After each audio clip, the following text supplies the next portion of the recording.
Good morning all of you. तो बच्चों, हम पाठ पढ़ रहे थे सहर्ष स्वीकारा है। सहर्ष स्वीकारा है जिसके कवि हैं गजानन माधव मुक्तिबोध जी। गजानन माधव मुक्तिबोध जी आगे इस कविता में लिखते हैं, कहते हैं, इसलिए कि तुमसे ही परिवेष्टित आच्छादित रहने का रमणीय यह उजेला अब सहा नहीं जाता है, नहीं सहा जाता है।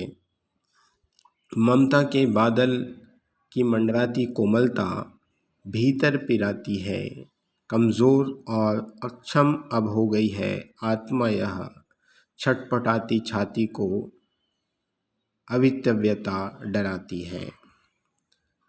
बहलाती शहराती आत्मीयता बर्दाश्त नहीं होती है।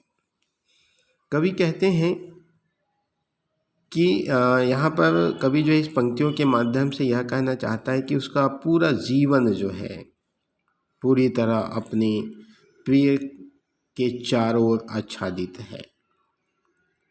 कवि यह कहते हैं कि उनके चारों ओर उसके प्रिय की आत्मीयता, कोमलता, उसका स्नेह, उसका प्रेम व्याप्त है। आच्छादित कहा गया ना, उसका स्नेह, उसका प्रेम व्याप्त है, जिसके कारण उसके चारों ओर उजालापन, रमणी यह उजालापन छा गया है। परंतु अब इस स्नेह की निर्मलतापन, आत्मीयता सहन नहीं होती है, सहा नहीं जाता है, नहीं सहा जाता है, सहन नहीं होती है। वह सहने में स्वयं को अक्षम मान रहा है, वह सहने में अपने आप को अक्षम मान रहा है। उसके प्रिय की कोमल भावनाएं ममता का बादल बनकर उसके भीतर मंडराती है। ममता के बादल की मंडराती कोमलता भीतर पिराती, कमजोर और अक्षम अब हो गई है आत्मा यह, छटपटाती छाती को भवितव्यता डराती। इस अथाह स्नेह, प्रेम, ममता, कोमलता, आत्मीयता आदि के कारण उसका अंतर्मन, उसकी आत्मा कमज़ोर हो गई है। उसके अंतर्मन, उसकी आत्मा कमज़ोर हो गई है। अब वह कठोरता एवं कठिनाई को सहन करने में सक्षम नहीं है। इसके हृदय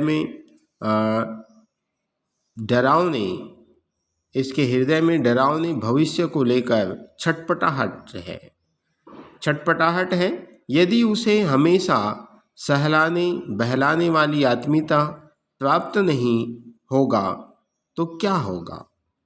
इसलिए कवि को अब अपने प्रिय की इतनी अधिक आत्मीयता, घनिष्ठता, स्नेह, कोमलता बर्दाश्त नहीं होती। वह भविष्य को सोचकर इस आत्मीयता से दूर जाना चाहता है। वह भविष्य को सोचकर इस आत्मीयता से दूर जाना चाहता है, वैसी जगह जहाँ चारों ओर अंधकार ही अंधकार हो, वैसी जगह जहाँ चारों ओर अंधकार ही अंधकार हो, चारों तरफ कठोरता ही कठोरता हो, ताकि उसमें कठिनाइयों से संघर्ष करने की क्षमता विकसित हो सके,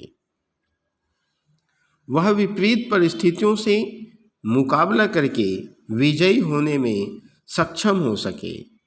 कवि अपने प्रिय के ममता में कोमल भावनाओं के संरक्षण से बाहर निकलना चाहता है। और कवि आगे कहते हैं, सचमुच मुझे दंड दो कि हो जाऊं पताली, अंधेरों की गुहारों में, विवरों में, धुएं के बादलों में, बिल्कुल मैं लापता कि वहाँ भी तो तुम्हारा सहारा है। इसलिए कि जो कुछ भी मेरा है या मेरा जो होता सा लगता है, होता सा संभव है, सभी वह तुम्हारी कारण के कार्यों का घेरा है, कार्यों का वैभव है। अब तक जो जिंदगी में जो कुछ था, जो कुछ है, सहर्ष स्वीकारा है, इसलिए कि जो कुछ भी मेरा है वह तुम्हें प्यारा है। कवि आगे यही बात कहते हैं कि कवि अपने प्रिय से कवि अपनी प्रिय से निवेदन करते हुए यह बात निवेदन करता है कि वह उसे दंड दे। कवि यह याचना सच्चे मन से कर रहा है कि कवि चाहते हैं कि अपने चारों ओर घिरे हुए प्रियतम के उजाले से मुक्त होकर वह घने अंधकार से भरी पाताली गुफाओं में, सूने अंधेरों बिलों में, दरारों में, घने धुएं से बने बादलों में लापता हो जाए, गायब हो जाए, छिप जाए। लापता होने पर भी कवि को अपने प्रिय का सहारा रहेगा।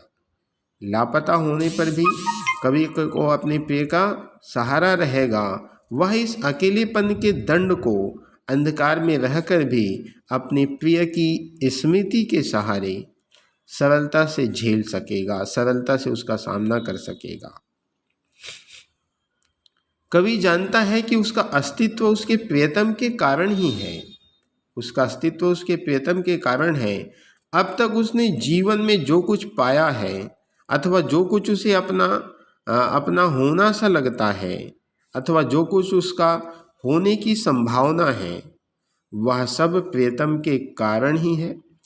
कवि ने जीवन में जो कार्य किए हैं, जिन कार्यों के लिए वह जाना जाता है, उसे सब कार्यों का प्रेरणा स्रोत उसका प्रिय ही है। उसके जीवन में जो कुछ पहले था तथा आज जो कुछ उसके पास है, उस सब को उसने प्रसन्नतापूर्वक स्वीकार किया है। क्योंकि कवि की हर उपलब्धि अच्छी या बुरी सब उसके प्रियतम को प्यारी लगती है। अच्छी या बुरी सब उसके प्रियतम को प्यारी लगती है, इसलिए कवि ने सहर्ष स्वीकारा है। तो बच्चों, आज के लिए इतना ही। धन्यवाद।